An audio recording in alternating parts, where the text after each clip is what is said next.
Hello बच्चों, कैसे हो आप लोग। मैं प्रभात दुबे एक बार फिर से अपने यूट्यूब चैनल पर बच्चे स्वागत करता हूं आप लोगों का। और कल के जो क्लास थी हमारी, ठीक है, वो क्लास आपको एक दिन बीच में मिस हो गया था। तो आज बच्चे जो टॉपिक चलेगा कल की क्लास में, जो मैंने चीज़ें बताई थी आप लोगों को, उसी के आगे होगा। कल मैंने आप लोगों को कैपिटल इनकम के बारे में बताई थी, ठीक है, और बजट स्टार्ट किया था। ध्यान से देखिएगा, जल्दी से बच्चे, सारे बच्चे देखिएगा। कल मैंने बजट के बारे में आपको बताया था और मैंने कहा था बजट बैलेंस होता है बच्चे टोटल एक्सपेंडिचर और टोटल इनकम के बीच का, ठीक है। एक्सपेंडिचर जो बच्चे हम कहते हैं खर्च होता है। ध्यान से सुनिएगा, एक्सपेंडिचर क्या होता है, खर्च होता है। मैंने आय के बारे में आपको बता दिया था बच्चे, क्लियर हो जाएगा। फिर मैंने आपको इन दोनों के बीच का बच्चे जो बैलेंस होता है, बजट होता है, मैंने भी बता दिया बजट कब आया बच्चे, कब ओवरऑल, ये सारी चीज़ें आपकी पहली वीडियोज़ में हो चुकी हैं। तो हमने कल बच्चे आपसे यहाँ पर बात कर लिया था कि आय को भी मैंने दो भागों में बांट कर दिया था, क्लियर हो जाएगा। एक मैंने आपको बताया था राजस्व, रेवेन्यू, क्लियर हो जाएगा। और एक मैंने आपको पूंजी आय बताई थी बच्चा, कैपिटल इनकम। क्या बताया था, कैपिटल इनकम के बारे में आपको बता दिया था। मैंने बहुत सारे लास्ट में क्वेश्चन भी कराए थे बेटा, मुझे उम्मीद है कि वो क्वेश्चन आपको अच्छे से समझ में आ गए होंगे। राजस्व बच्चे जहाँ पर फिर से देख लीजिएगा, राजस्व से कहते हैं बच्चे जहाँ पर फाइनेंशियल लायबिलिटी भी ना बढ़ रही हो, यानी कर्ज का बोझ भी ना बढ़ रहा हो, और बच्चे एसेट भी यहाँ पर कम ना हो रही हो, क्लियर हो जाएगा। मैंने एग्जांपल में किया था कि जैसे बच्चे मैं कोचिंग में पढ़ा रहा हूं और मुझे मंथली क्या मिल रही है, सैलरी मिल रही है, वेतन मिल रही है, तो मैंने सेवा बेचा बच्चे और मुझे उसके उपलक्ष्य में क्या मिल गया, वेतन मिल गई। अब हमारे ऊपर कर्ज का बोझ भी नहीं बढ़ा, यानी फाइनेंशियल लायबिलिटी भी नहीं बढ़ रही है बेटा, और एसेट भी मेरे पास नहीं कम हो रही है। लेकिन मैंने कैपिटल इनकम में कहा था कि बच्चे यहाँ पर जब इनकम बनाओगे तो फाइनेंशियल लायबिलिटी भी क्या है, बढ़ जा रही है, कर्ज का बोझ भी बढ़ जा रहा है बच्चे। और अगर मान लो बच्चे आपके पास लोन वगैरह, मैंने कहा था कि 10 लाख रुपए बैंक से लोन ले लिया तो कर्ज बढ़ गया। और बच्चे एसेट्स की बात किया जाए कि अपनी लैंड को बेच दो, और बेचने के बाद बच्चे जो पैसे मिलेंगे वो हमारी क्या हो गई, कैपिटल हो गई, बट एसेट क्या हो गई, कम हो गई बच्चे। तो यहाँ पर देखो फाइनेंशियल लायबिलिटी बढ़ रही है और बच्चे एसेट कम हो रही है, कैपिटल है, फाइनेंशियल लायबिलिटी भी नहीं बढ़ रही है, एसेट भी कम नहीं हो रही है, क्या कहलाएगा, राजस्व कहलाएगा।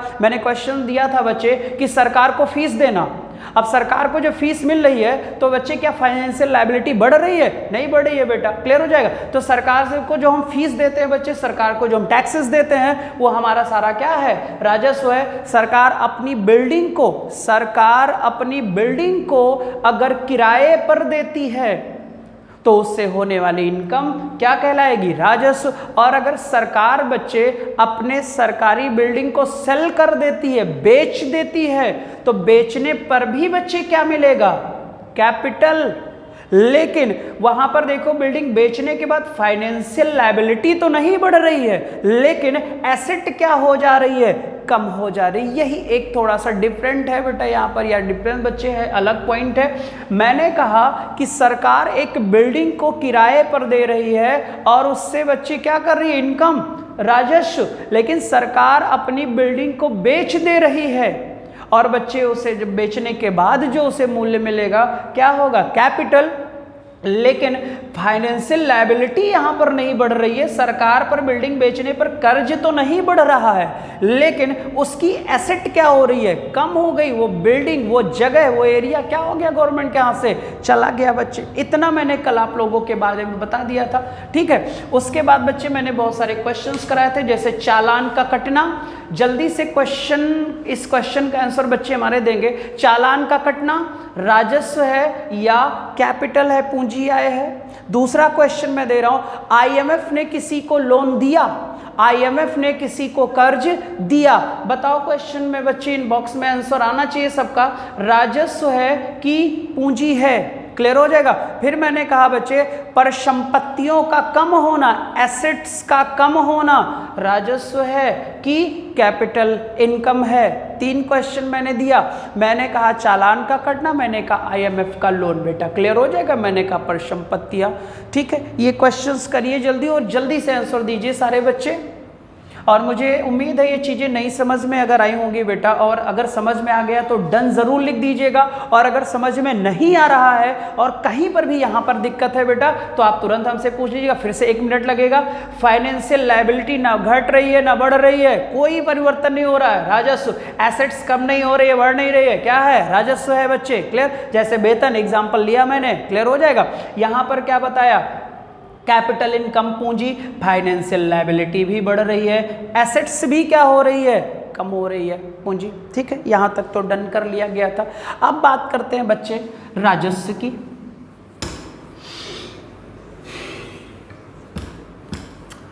नहीं समझ में आएगा तो मैसेज कर दीजिएगा, उस पॉइंट्स को फिर से समझा देंगे। ठीक है,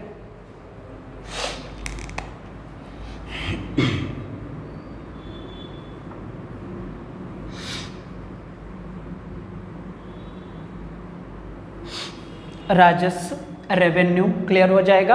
आज हम लोग राजस्व के बारे में बेटा जानकारी लेंगे। ठीक है, इसको भी 2 भागों में बांट लो, जो कर के रूप में आता है और एक नॉन टैक्स। ठीक है, जल्दी से बच्चे कमेंट्स बॉक्स में आंसर करें। कोई ऐसा व्यक्ति है जी, बच्चे कोई ऐसा बच्चा है जो बताएगा टैक्सेस में क्या लिखा जाए, नॉन टैक्सेस की इनकम जहाँ से पैसा आ रहा हो। जल्दी से बच्चे आंसर करिए, यहाँ पर क्या लिखा जाए, यहाँ पर क्या लिखा जाए, जल्दी से, जल्दी।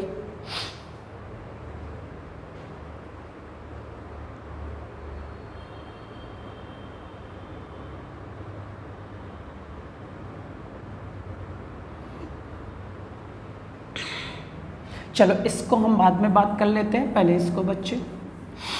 नॉन टैक्सेस में क्या क्या आएगा? नॉन टैक्सेस में क्या क्या आएगा? जल्दी, नॉन टैक्सेस में क्या क्या आएगा? चलो कोई बात नहीं। रेलवे, रेलवे की इनकम क्या है? नॉन टैक्सेस से बेटा। टूरिस्ट के बारे में कल बताया था, ये भी क्या है? नॉन टैक्सेस है। ठीक है, मैंने कल बताया था कि बच्चे इंटरेस्ट पर पैसा दे दिया जाए। नहीं, सरकार क्या करे बच्चे, अपने पैसे को किसी को कर्ज दे दे और उससे क्या कमा लेना? इंटरेस्ट कमा लेना। ठीक है बच्चे, ये हमारा फाइन भी होता है, फाइन भरते हैं हम लोग। ये सब हमारी इनकम में आ जाएगा बच्चे। राजस्व होगा जो नॉन टैक्सेस कहलाएगा। क्या कहलाएगा? नॉन टैक्सेस कहलाएगा। ठीक है, हो गया होगा। चलिए इसका काम खत्म करते हैं।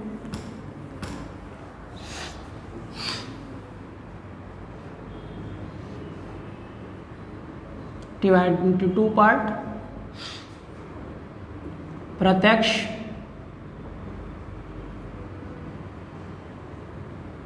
और अप्रत्यक्ष। कमेंट्स करते रहिए। प्रत्यक्ष और अप्रत्यक्ष बच्चे जल्दी जल्दी से आंसर बताइए। सर प्रत्यक्ष में 1-2 नाम बताइए, जल्दी बताइए। अप्रत्यक्ष में तो सीधा सा बच्चे मैंने कर दिया, GST, goods and service tax, वस्तु और सेवा कर। यहां पर जल्दी से आंसर दीजिए। डायरेक्ट में क्या क्या है?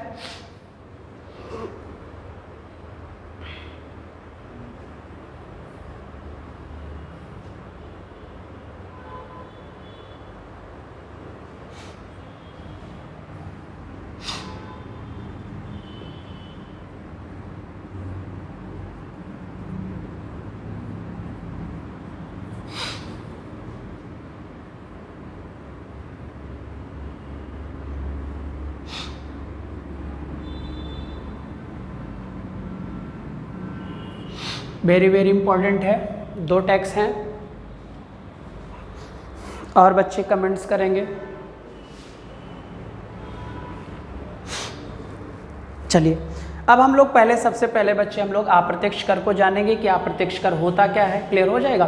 और अप्रत्यक्ष कर होता क्या है बेटा, और दूसरा पॉइंट पढ़ेंगे हम लोग। सबसे पहला टॉपिक होगा जीएसटी होगा बेटा। क्लियर, इसको रफ कर दे रहे हैं। सारे प्रत्यक्ष कर का नाम बच्चे आप हमें मैसेज ज़रूर करेंगे, ठीक है। अब सबसे पहले तो हम समझते हैं सर कि अप्रत्यक्ष कर क्या होता है। अप्रत्यक्ष कर, indirect tax, indirect tax, indirect tax.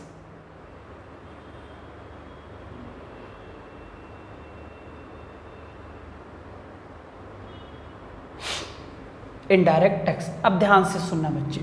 जैसे कि एग्जांपल लेते हैं बेटा जीएसटी। जीएसटी बच्चे गुड्स पर भी लगाया जाता है, वस्तु पर भी लगाया जाता है, और किस पर लगाया जाता है, सेवा पर बच्चे, ठीक है। अब यहाँ पर एक थोड़ा सा रख लेते हैं, प्रत्यक्ष को भी रख लेते हैं बच्चे। देखिए सर, आपको अगर कभी भी एक लाइन छोटा सा याद रखिएगा बच्चे, बस आपको कहीं भटकने की जरूरत नहीं होगी। अप्रत्यक्ष कर वह कर होता है जो ट्रांसफरेबल होता है बेटा। अप्रत्यक्ष कर वह कर होता है जो ट्रांसफरेबल होता है, यानी हम वह कर बच्चे किसी और पर ट्रांसफर करते हैं। क्लियर हो जाएगा। लेकिन प्रत्यक्ष कर बच्चे ऐसा नहीं होता है। क्लियर हो जाएगा। एक एग्जाम्पल लेते हैं बच्चे। अभी जैसे एक प्रोडक्ट आपने मार्केट से खरीदा, और प्रोडक्ट खरीदा तो जैसे पहले एक नाम था बच्चे वैट, वैल्यू एडेड टैक्स था। अब ये उस प्रोडक्ट पर जुड़ा हुआ था। क्लियर हो जाएगा। प्रोडक्ट आपने खरीदा तो मान लीजिए प्रोडक्ट का दाम कितने रुपए था, 5 रुपये। 5 रुपये में क्या जुड़ा हुआ था बेटा, वैट जुड़ा हुआ था। क्लियर हो जाएगा। अब जब वैट जुड़ा हुआ है तो इसका मूल्य कितना है, 5 रुपये। और ये बच्चे कस्टमर ने खरीद लिया। किसने लिया, यानी हमने लिया। तो हमने उस दुकानदार को जहां से इस प्रोडक्ट को खरीदा, अब देखो बच्चे एक बेचने वाला बैठा हुआ है। कौन बैठा हुआ है, बेचने वाला बैठा हुआ है। तो इस दुकानदार वाले को हमने कितना दे दिया, 5 रुपये। यानी कि बच्चे जो ये इनडायरेक्ट टैक्स है इसको फिल किसने किया, कस्टमर ने किया। लेकिन बच्चे किसके पास, बेचने वाले के पास। अब ये बेचने वाला व्यक्ति बच्चे इस कर को किसके पास तक पहुंचा दे, सरकार के पास तक पहुंचा दे। क्लियर। हमने ट्रांसफर कर दिया बेचने वाले के पास, और बेचने वाला अब पहुंचाएगा कहां तक बेटा, गवर्नमेंट तक पहुंचाएगा। ठीक है। अब देखो सर यहाँ पर क्या हम डायरेक्ट गवर्नमेंट को दे रहे हैं, नहीं दे रहे हैं बच्चे। हमारे बीच में एक मीडिएटर है, बेचने वाला, और मैं बच्चे क्रेता, खरीदने वाला। हमने दे दिया बेचने वाले को, और बेचने वाला किस तक पहुंचा देगा, गवर्नमेंट तक पहुंचा देगा। क्लियर हो जाएगा। फिर से देख लो जरा, समझ लो इसे बहुत ध्यान से। हमने दिया बेचने वाले को, बेचने वाला कहाँ पहुंचा देगा, सरकार तक पहुंचा देगा। अब यहां पर देखो मीडिएटर का काम बेचने वाला कर रहा है। ट्रांसफरेबल है कि नहीं है, जल्दी से आंसर करो। है कि नहीं है, जल्दी से आंसर करो।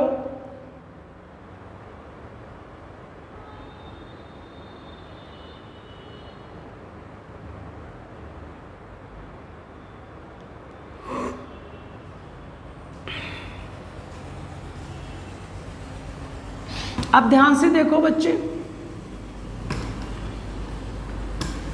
हमारे भारत देश में बेटा बहुत सारे कर लगाए जाते थे। ठीक है। अप्रत्यक्ष करों की संख्या बहुत ज़्यादा थी। ध्यान से सुनना, 1 मिनट बेटा।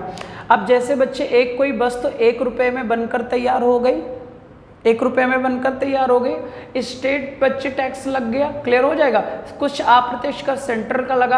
अब यही प्रोडक्ट बच्चे, अब प्रोडक्ट एक ही तो है यहाँ पर, और एक स्टेट का भी टैक्स लग रहा है बच्चे, और एक सेंट्रल का भी लग रहा है। अब बेटा यहाँ पर टैक्सों की संख्या कितनी हो गई, वस्तु कितनी है, 1, लेकिन टैक्सेस 2, और आगे चला पता लगा बैटो लग गया बच्चे। क्लियर। तो अब टैक्सेस की संख्या 3। तो जब बार बार बच्चे एक कर के ऊपर एक कर लग रहा है, तो इस प्रोडक्ट का दाम बच्चे घट रहा है कि बढ़ रहा है, बढ़ रहा है। भाई टैक्सेस की संख्या जितनी ज़्यादा हो जाएगी ये बच्चे इस वस्तु पर, उतना ही इसका मूल्य क्या हो जाएगा। अच्छा, कभी कभी बच्चे एक छोटा सा देख देते, कभी कभी आप नेट पर बच्चे एक चीज़ देख लेना, गाड़ी का दाम। ठीक है।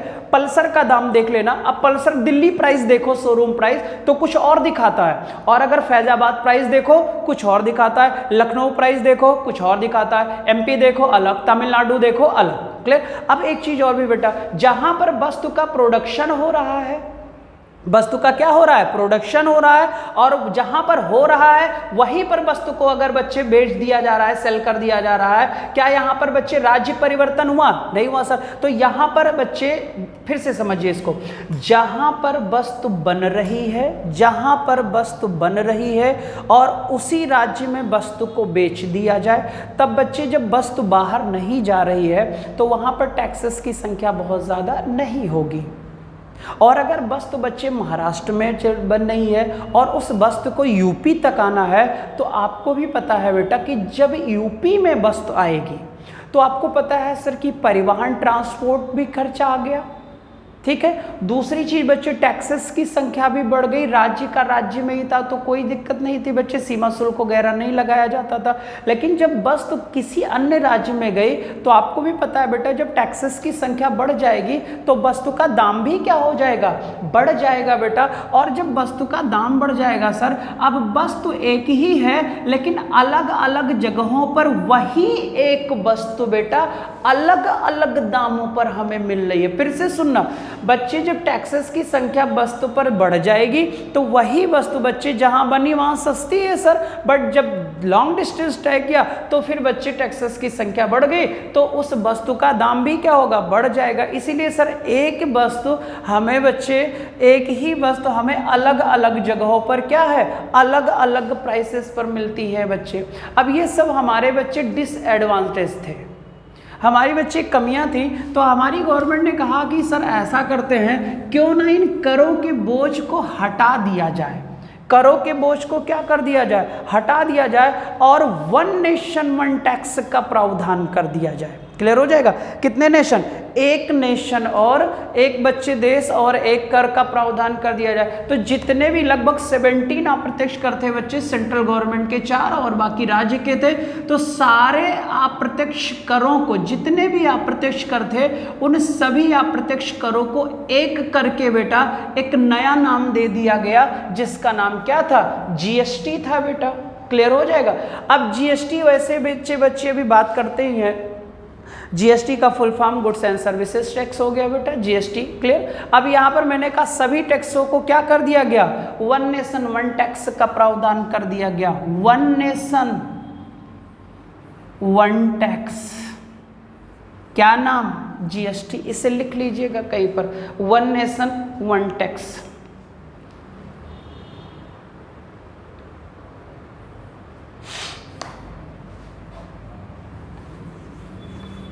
डिसएडवांटेज के बारे में देख लीजिएगा बच्चे, कुछ डिसएडवांटेज थे। एक कास्ट केडिंग सिस्टम था।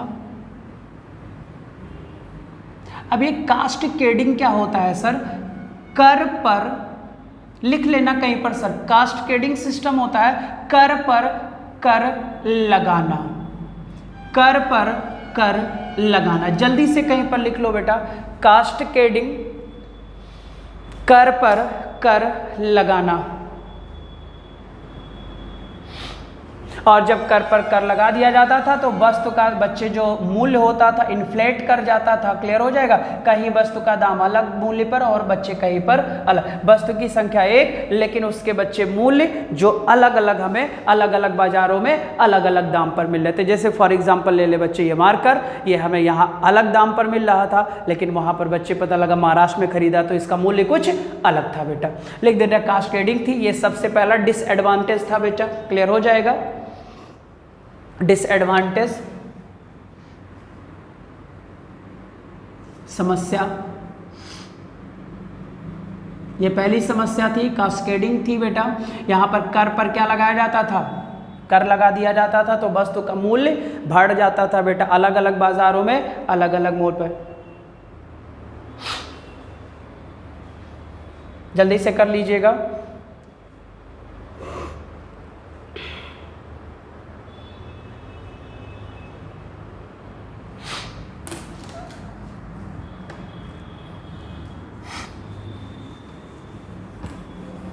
अगला था सर, दूसरी जो समस्या, सबसे बड़ी समस्या थी बच्चे, हमारे देश में बेटा यूनिफॉर्म टैक्स स्ट्रक्चर नहीं था बच्चे। यूनिफॉर्म का मतलब, ये भी दूसरी प्रॉब्लम थी बेटा। केंद्र का कर अलग और राज्य का कर अलग। इन दोनों करों को क्या किया गया, एक करने का प्लान बनाया गया। लिख दीजिएगा यूनिफॉर्म टैक्स स्ट्रक्चर, केंद्र का कर अलग था और ये भी एक समस्या थी, राज्य का कर अलग था।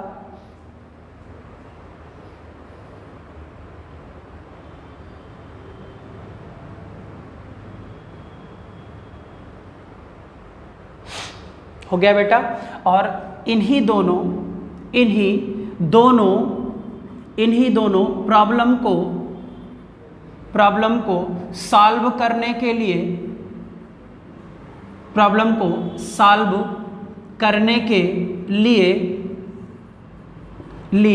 जीएसटी का प्रावधान किया गया। कास्केडिंग सिस्टम थी, कर पर कर लगाया जाता था तो वस्तु का दाम बच्चे बढ़ जाता था। और दूसरा यूनिफॉर्म टैक्स स्ट्रक्चर का भारत देश में क्या था, अभाव था। केंद्र अलग लगाता था और राज्य अलग लगाता था। सबसे ज़्यादा अप्रत्यक्ष करों की संख्या कहाँ होती थी, स्टेट में लगाई जाती थी बेटा। तो क्या हुआ, इन दोनों को एक करने का प्लान किया गया बेटा। और इन्हीं दोनों की प्रॉब्लम की वजह से बच्चे सॉल्व करने के लिए हमने किस टैक्स का प्रावधान कर दिया, जीएसटी का प्रावधान कर दिया। उम्मीद है इतना समझ में आ गया होगा। डन लिख कर भेजो अगर समझ में आया हो, और अगर ना समझ में आया हो। ये समस्या थी बच्चे हमारे देश की। कितनी समस्याएं थी, 2 समस्याएं थी यहाँ प्रत्यक्ष कर में आ रही थी।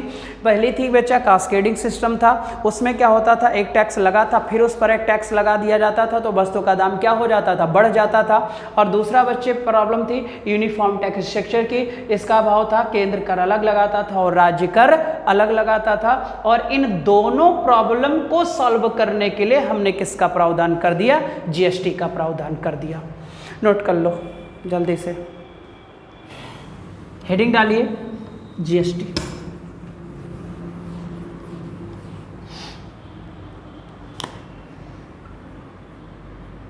फुल फॉर्म हो गया अमेंडमेंट बिल है बच्चे, संविधान संशोधन।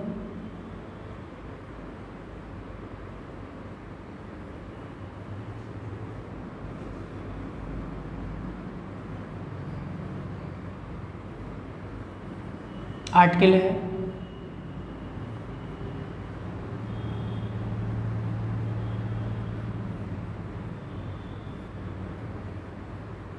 एक जुलाई को जीएसटी दिवस मनाया जाता है। 1 जुलाई को जीएसटी दिवस। जल्दी जल्दी नोट करिए, इंपॉर्टेंट पॉइंट है।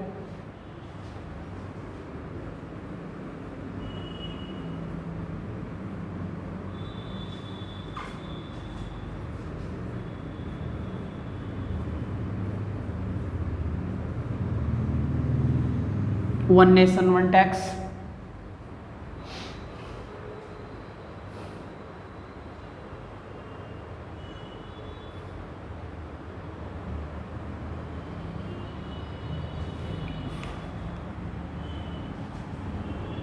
हो गया होगा।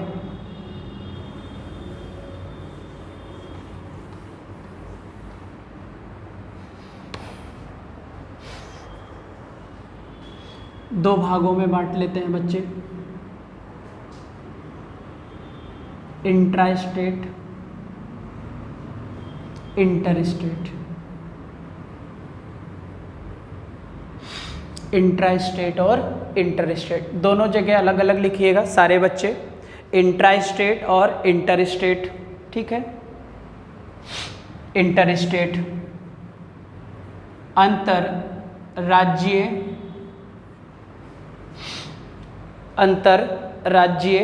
और इंट्रा स्टेट की हिंदी होती होगी बच्चे मेरे ख्याल राज्यांतिक। देख लीजिएगा हिंदी,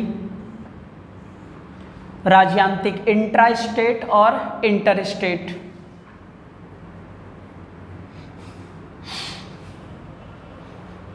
इंट्रा स्टेट और इंटर स्टेट यहां पर लिखिएगा जल्दी से।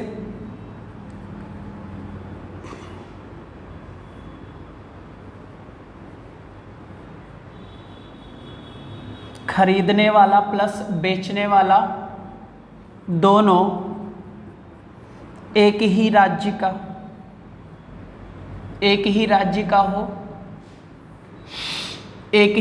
का हो इंट्रा स्टेट कहलाएगा। खरीदने वाला और बेचने वाला दोनों एक ही राज्य का हो, क्या कहलाएगा? इंट्रा स्टेट कहलाएगा।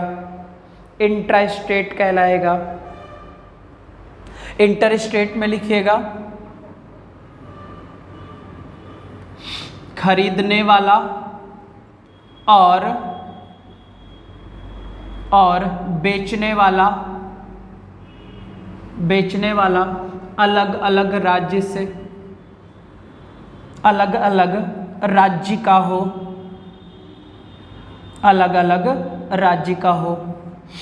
अलग अलग राज्य का हो। दोनों पॉइंट्स इंपॉर्टेंट है, नोट कर लीजिए जल्दी से। खरीदने वाला प्लस बेचने वाला एक ही राज्य का हो बेटा, उसे हम इंट्रा स्टेट जीएसटी कहेंगे। इसको भी हम डिवाइड करते हैं। और इंटर स्टेट अंतर्राज्य, खरीदने वाला किसी और राज्य का और बेचने वाला किसी और राज्य। फॉर एग्जांपल लेते हैं बच्चे, कोई एक वस्तु जो महाराष्ट्र में बन रही है लेकिन बिक यूपी में रही है बेटा, ध्यान से सुनना। कोई एक ऐसी वस्तु जो कहाँ महाराष्ट्र में बन रही है लेकिन बिक कहाँ रही है? यूपी में बिक रही है, क्या कहलाएगा? अंतर्राज्यीय कहलाएगा। कोई एक वस्तु बन भी यूपी में ही रही है और बिक भी यूपी में रही है, क्या कहलाएगा? इंट्रा स्टेट कहलाएगा, राज्यांतिक कहलाएगा। डन लिख कर भेजो अगर इतने पॉइंट समझ में आए हो। जल्दी से करो।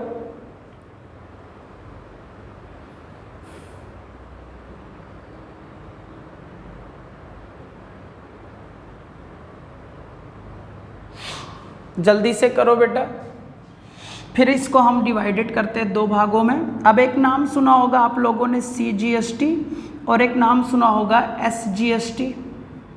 दोनों के फुल फॉर्म जल्दी से, दोनों के फुल फॉर्म CGST और SGST, दोनों के फुल फॉर्म।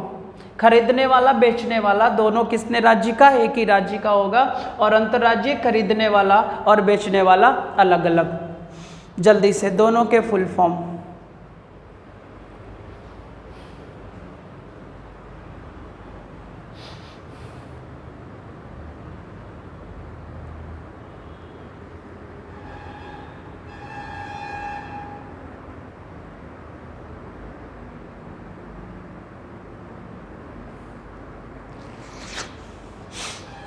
चलिए अब ध्यान से देखिएगा बेटा, जो इंट्रा स्टेट जीएसटी थी यानी राज्यातिक जीएसटी थी, खरीदने वाला भी कहाँ का था? उसी राज्य का था और बेचने वाला भी उसी राज्य का था। तो इसे हमने क्या नाम दिया? इंट्रा स्टेट दिया। हमने इसे दो भागों में डिवाइड किया, एक सेंट्रल जीएसटी बेटा और एक एसजीएसटी। मैंने भी जीएसटी में लिखा था वन नेशन वन टैक्स। तो यहाँ पर प्रावधान कर लिया गया सर कि ऐसा करते हैं, गुड्स को, जितनी भी गुड्स हैं सर उनको क्या करते हैं? स्लैब बना लेते हैं और उन स्लैबों में शामिल कर लेते हैं। क्लियर हो जाएगा? स्लैब का एग्जांपल है सर, एक हमारा स्लैब है 0% का, एक स्लैब है हमारा 5% का। फॉर एग्जांपल लेते हैं। अब कोई वस्तु बेटा कितने परसेंट में आ रही है? 5% इनडायरेक्ट टैक्स में आ रही है और वह वस्तु बेटा बनाई यानी खरीदी भी उसी राज्य में जा रही है और बेची भी उसी राज्य में जा रही है। और उस वस्तु पे जीएसटी कितने परसेंट है?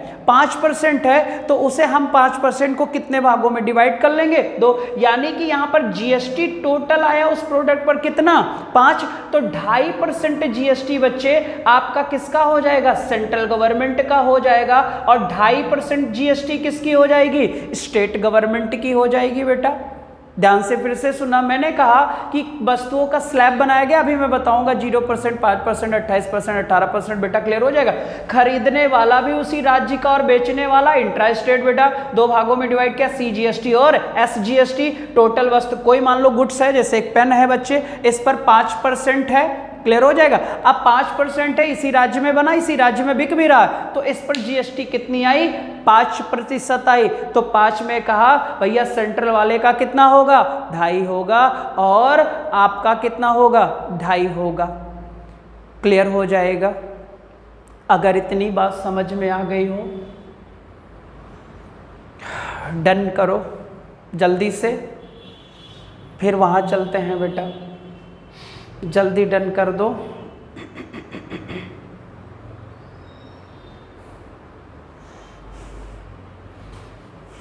मिटा दें। अब आप लोगों ने सर एक नाम और सुना होगा कि CGST ने सर बता दिया और SGST ने बता दिया, एक बीच में व्यक्ति गायब हो गया, IGST, integrated GST goods and services tax, central goods and services tax, state goods and services tax. Clear हो जाएगा। जब कोई वस्तु बेटा उसी राज्य से खरीदी जाए, उसी राज्य में बेची जाए, इंट्रा स्टेट कहेंगे। 5% है तो 2.5 है, 28 में है तो 14 है बच्चे। और आजकल आप लोग ऑनलाइन शॉपिंग वॉपिंग करते हो तो ऐसे पर्चियों पर लिखा रहता है सर GST, पहले बैट हुआ करता था बेटा। क्लियर हो जाएगा। तो अब हम उस पर चलते हैं बच्चे। इतनी बात समझ में आ गई होगी तो डन लिख कर भेज दीजिएगा। जो ना समझ में आएगा वो भी मैसेज कर दीजिएगा सर, फिर से समझाने का प्रयास करेंगे। अब यहाँ पर मैंने कहा बेटा खरीदने वाला और बेचने वाला दोनों कहाँ का हो, अलग अलग राज्य का हो। फॉर एग्जाम्पल है वस्तु बन रही है महाराष्ट्र में, लेकिन वस्तु बिक कहाँ रही है, बिहार में। वस्तु बिक कहाँ रही है, बिहार में, लेकिन बन कहाँ रही है बच्चे, महाराष्ट्र में। अब इन दोनों के बीच सेंट्रल गवर्नमेंट एक टैक्स लगाता था, सेल टैक्स। क्या नाम था बेटा, सेल टैक्स लगाया जाता था। अब यहाँ पर ये चीज हमें निकाल लेनी है बेटा, यही एक पॉइंट यहाँ पर थोड़ा सा अलग होगा। मैंने वहां कहा राज्य में ही बेचा जा रहा था, राज्य में ही खरीदा जा रहा था। सर जी 5% आया, कलेक्शन हो गया। लेकिन आपको पता है सर ये वस्तु बन कहाँ रही है, महाराष्ट्र में, बेची कहाँ जा रही है, बिहार में। पक्का है सर GST तो देना ही देना पड़ेगा भाई। क्लियर हो जाएगा, क्योंकि 1 नेशन 1 टैक्स। अब यहाँ पर देखो सर वस्तु बेची जा रही है बिहार में बट खरीदी महाराष्ट्र में, तो जहां पर बेची जाएगी बेटा वहां इस टैक्स को, उसी राज्य को यह टैक्स क्या करेगा, वसूलेगा बेटा। वही राज्य यह टैक्स क्या करेगा, वसूलेगा। फिर से देखो बना पहुंचा। अच्छा बच्चे बन रहा है और ये जो चल रहा है, ठीक है, क्या इसे हम गंतव्य नहीं कह सकते, चलायमान? जल्दी बोलो बच्चे, क्या इसे हम चलायमान नहीं कह सकते बेटा? डेस्टिनेशन बेस्ड टैक्स कह सकते हैं इसको, destination based tax, destination based tax. लेकिन बस यहाँ पर इतना याद आपको रखना है कि बच्चे जहाँ पर खरीदा जाता है वहाँ से तो नहीं लेना देना, लेकिन ये वस्तु जहाँ बेची जाती है वहीं से इस टैक्स को क्या करेगा, या वही राज्य जो राज्य इस वस्तु को बेचेगा वही राज्य बच्चे इसको क्या करेगा, वसूलेगा। यही याद रखिएगा बच्चे। क्लियर हो जाएगा, नोट कर लो। जहाँ पर बच्चे ना समझ में आ रहा हो कमेंट्स में ज़रूर मैसेज कर देना सर।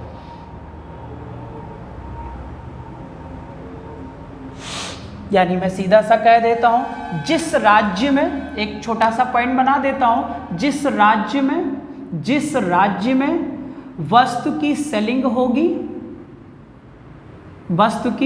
होगी, उसी राज्य द्वारा टैक्स का कलेक्शन किया जाएगा, टैक्स का कलेक्शन किया जाएगा। टैक्स का ये वाला पॉइंट लिख सकते हो बच्चे, कहीं पर नोट कर लो जल्दी से।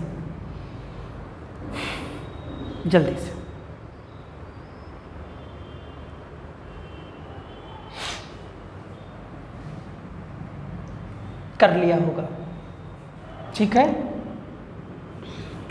अब यहां पर सर, अब ये कलेक्शन हो रहा है सर, ठीक है। अब बिहार में वस्तु बेची गई बेटा, अब बिहार ने कलेक्शन कर लिया, सारा का सारा अप्रत्यक्ष कर इकट्ठा कर लिया। अब यही कलेक्शन बेटा बिहार क्या करेगा, कहां भेज देगा, सेंट्रल गवर्नमेंट को भेज देगा। यही जो कलेक्शन होगा, यही सारा कलेक्शन कहां जाएगा, जब सेंट्रल गवर्नमेंट के पास जाएगा बच्चे, याद रखिएगा, तब सेंट्रल गवर्नमेंट बच्चे एक नया नाम इसका होगा, जिसका नाम GST होगा, integrated goods and services tax. ये याद रखिएगा बच्चे, यहाँ से संबंधित है और इंट्रा स्टेट से संबंधित आपकी CGST और SGST, बहुत इंपॉर्टेंट है ये। Integrated GST. बिहार कलेक्शन करके किसको देगा? सेंट्रल गवर्नमेंट को, तब वो क्या बनेगी? आईजीएसटी। अब एक बात हुई बच्चे, अभी मैंने वहां कहा था कि सर क्या कहते हैं इंट्रा में कि सर आपने वहां पर बताया कि सीजीएसटी और एसजीएसटी 2.5% बांट लेते हैं। अब यहां तो यहां बच्चे इस आईजीएसटी को बांटने का निर्धारण कौन करेगा? बच्चे सॉरी क्या कहते हैं, कौन करेगा? केंद्र करेगा। केंद्र बच्चे अपने हिसाब से आईजीएसटी के रेशियो को बनाएगा और बच्चे जितना देना होगा राज्य को देगा और जितना खुद अपने पास रखना होगा रख लेगा बेटा। इसी को हम क्या कहते हैं? आईजीएसटी कहते हैं। सर अगर इतनी बात समझ में आई हो तो डन जरूर करो बेटा, और अगर आपको लगता है कोई चीज़ नहीं समझ में आ रही है तो एक बार जरूर मैसेज कर देना हमें। देख लो बेटा जल्दी से, 1 मिनट का समय है, कोई डाउट हो तो मैसेज ज़रूर कर दो जल्दी से।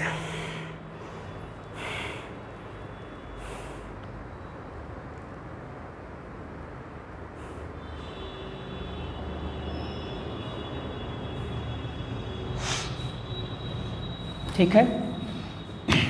और आईजीएसटी बच्चे यहाँ पर एक पॉइंट में बढ़ा देता हूँ, किस रेशियो में बांटा जाए, किस रेशियो में बांटा जाए निर्धारण करती है बच्चे GST council. GST council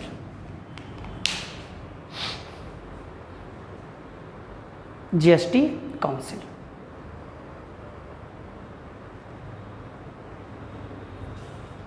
GST council. अगला क्वेश्चन बच्चे, जब बेटा मैंने अभी कहा कि सेंट्रल के पास इनडायरेक्ट टैक्सों की कमी थी बच्चे, राज्य के पास नंबर ऑफ इनडायरेक्ट टैक्सों की संख्या ज़्यादा थी, तो बच्चे कुछ राज्यों ने कहा सर जी ऐसा है कि मुझे जीएसटी लागू करने से हो सकता है कि क्या है? घाटा है। तो जब ये घाटा है बेटा ध्यान से देखिए, इंपॉर्टेंट है यहाँ पर, अगर घाटा लग रहा है किसी भी राज्य को बेटा, किससे? जीएसटी से, तो इस घाटे को फिल करने की रिस्पॉन्सिबिलिटी कौन लिया? केंद्र। अब केंद्र कब तक इस राज्य के घाटे को, जिस भी राज्य को जीएसटी से घाटा लग रहा होगा तो बच्चे केंद्र ने कहा आप जीएसटी को अपनाओ बेटा, क्लियर हो जाएगा। और अगर आपको घाटा लग रहा है जीएसटी से तो उस राज्य को केंद्र बच्चे उस घाटे को फिल करेगा। कितने वर्षों तक? 5 वर्षों तक। ये इंपॉर्टेंट पॉइंट है बेटा, इसे नोट कर लीजिएगा कहीं पर। यानी केंद्र अगर किसी राज्य को बच्चे जीएसटी से घाटा लग रहा है तो केंद्र उस घाटे को कितने वर्ष तक पूरा करता रहेगा? 5 वर्ष तक करेगा। और उसके बाद बच्चे इन राज्यों की रिस्पॉन्सिबिलिटी होगी कि बच्चे वो अपनी क्या कहते हैं सारी चीजों को पूरा करें। देख लीजिएगा, मैंने यहां पर भी बता दिया, घाटा लग रहा है किसको? राज्य को। किससे? जीएसटी से। तो जीएसटी से बच्चे घाटा लग रहा है, घाटे को फिल कौन करेगा? केंद्र करेगा। कितने साल तक की छूट दिया है? 5 वर्ष तक की छूट दिया है। नोट कर लो कहीं पर। हो गया। हाउ मेनी टैक्स रेट्स, कितने प्रकार की?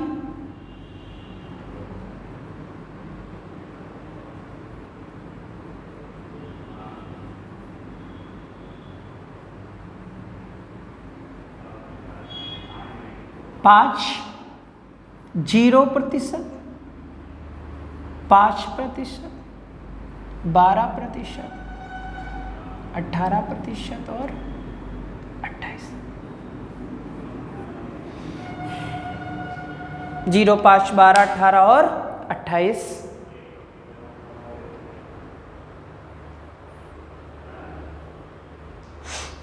ठीक है, ये मिनिमम है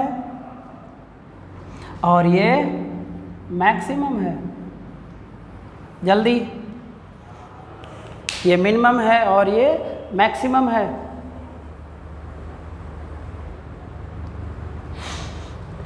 और यहाँ पर हमारी बेसिक्स नेसेसरी की चीज़ें होती हैं बच्चे, छोटे छोटे पॉइंट्स होते हैं। यहाँ पर बच्चे लग्जरी, जैसे BMW car, Audi, luxury goods को रखा गया है कितने में बेटा? 28% में। और हमारी बेसिक नेसेसिटी होती है 0% में।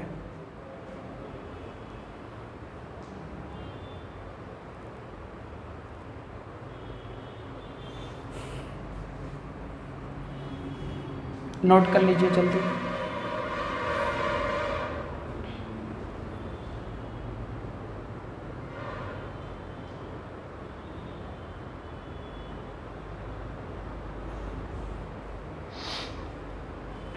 ठीक है। फिर बच्चे अगला पॉइंट नोट करिएगा, हमारे दो ऐसे रेट्स हैं बेटा, टू एक्सक्लूसिव रेट्स भी हैं,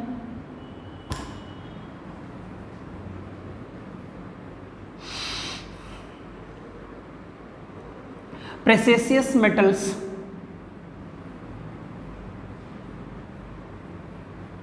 सोना,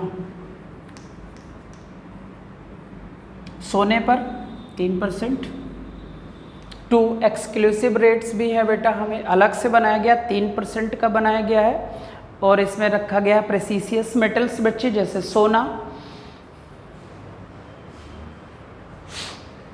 ठीक है।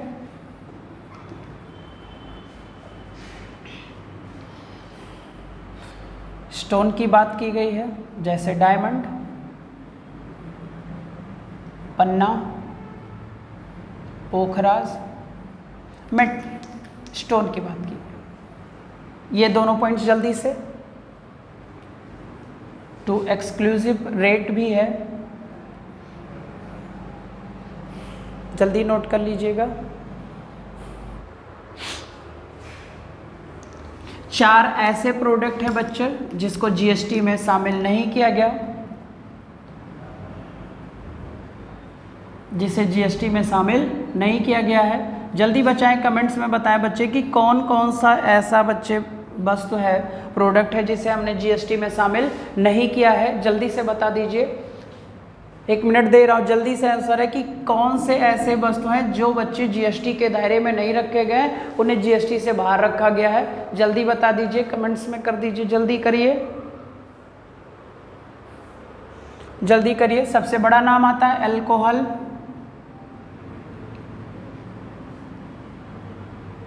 ये जीएसटी में रखा नहीं गया। Real estate, petroleum,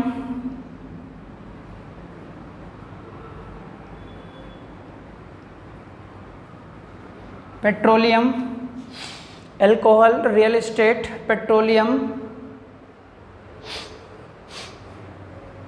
petroleum, electricity, electric city, electric city, electric city. मैंने बताया बच्चे जीएसटी अप्रत्यक्ष कर है, क्लियर हो जाएगा। अब यहाँ पर कल हम लोग पढ़ेंगे बच्चे डुअल जीएसटी। अब डुअल जीएसटी क्या है बच्चे, बस यही जल्दी से देख लीजिए। डुअल जीएसटी का मतलब है सर सीजीएसटी, सारे बच्चों को पता होगा, और एसजीएसटी बेटा क्लियर हो जाएगा, सेंट्रल जीएसटी। और हाँ, और डुअल जीएसटी बच्चे लिया कहाँ से गया है, कनाडा। कनाडा और भारत देश एक ऐसा देश है बच्चे जहाँ पर डुअल जीएसटी है, बाकी लगभग दुनिया के सभी देशों में बेटा सिंगल जीएसटी है, और 160 प्लस देशों में बच्चे जीएसटी का प्रावधान है, क्लियर हो जाएगा।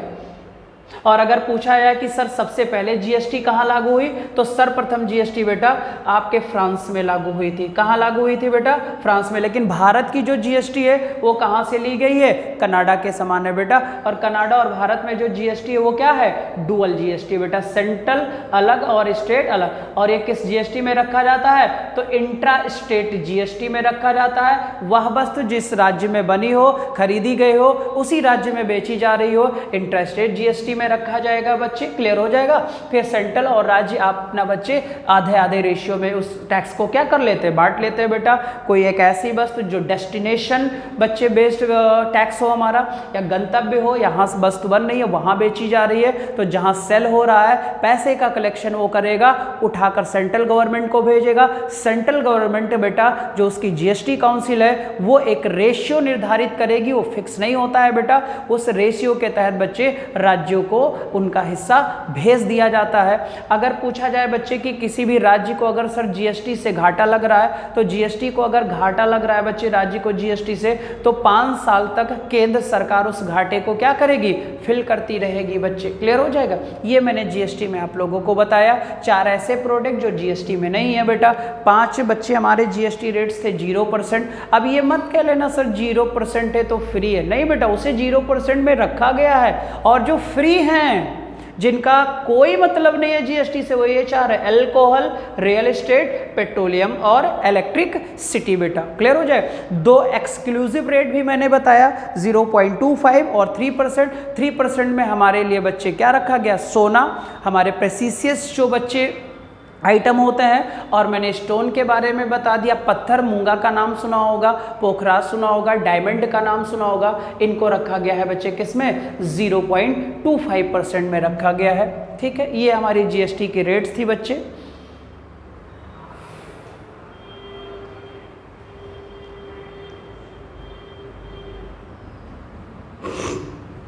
और एक लास्ट क्वेश्चन है बच्चे, चाहो तो आप डेस्टिनेशन बेस्ड टैक्स कह सकते हो, किसको, जीएसटी को कह सकते हो बेटा। क्लियर हो जाएगा। तो आज के लिए ही बच्चे मैं इतना ही वीडियो बनाऊंगा, और जो भी आपको लगेगा चीज़ें समझ में नहीं आ गई, हमारा बच्चे क्या हो गया, आपका कैपिटल इनकम हो गया। क्लियर हो जाएगा। कैपिटल इनकम के कुछ क्वेश्चन में भी मैंने कल करवा दिए थे आपके वीडियो में। फिर मैंने थोड़ा सा बच्चे राजस्व में लिया। राजस्व में मैंने बताया कि गवर्नमेंट को टैक्सेस से भी इनकम होती है, नॉन टैक्सेस में होती है। टूरिस्ट हो गया, इंटरेस्ट कमाना हो गया, वो गवर्नमेंट की नॉन टैक्सेस से इनकम होती है बेटा। टैक्सेस में मैंने कहा था दो प्रकार का होता है सर, एक डायरेक्ट होता है और एक इनडायरेक्ट होता है। डायरेक्ट टैक्स में हम पढ़ेंगे आगे बच्चे, इनकम टैक्स हो गया, कॉर्पोरेट टैक्स हो गया, और बहुत सारे टैक्सेस हैं। उसके बाद मैंने थोड़ा सा जीएसटी के बारे में बताया। जीएसटी का प्रावधान आर्टिकल 279A में जीएसटी का अमेंडमेंट बिल था 101 बेटा, 101 था। भारत देश में जीएसटी क्या है, डुअल है, सेंट्रल अलग और स्टेट अलग। ये बच्चे इंट्रा स्टेट जीएसटी में था, प्रोडक्ट वहीं बनना है वहीं बेच रहा है। भारत में बच्चे जीएसटी कनाडा के समान है, दुनिया के दो राष्ट्र जहां पर डुअल जीएसटी है, कनाडा और इंडिया बेटा। हमने जीएसटी को लगाया 1 जुलाई 2017 को, और 1 जुलाई को ही बच्चे जीएसटी दिवस मनाया जाता है। ये भी मैंने आप कर दिया। थोड़ा सा इसमें कल 1-2 पॉइंट्स और समझाने लायक है बेटा। जब जीएसटी खत्म हो जाएगी तो हम डायरेक्ट बच्चे डायरेक्ट टैक्सेस को पढ़ना शुरू कर देंगे। चलो इतना ही है बेटा, और आप लोगों का बड़ा सारा प्यार मिल रहा है बच्चे, और ऐसे ही आप प्यार दुलार बनाए रखो अपने सर पर।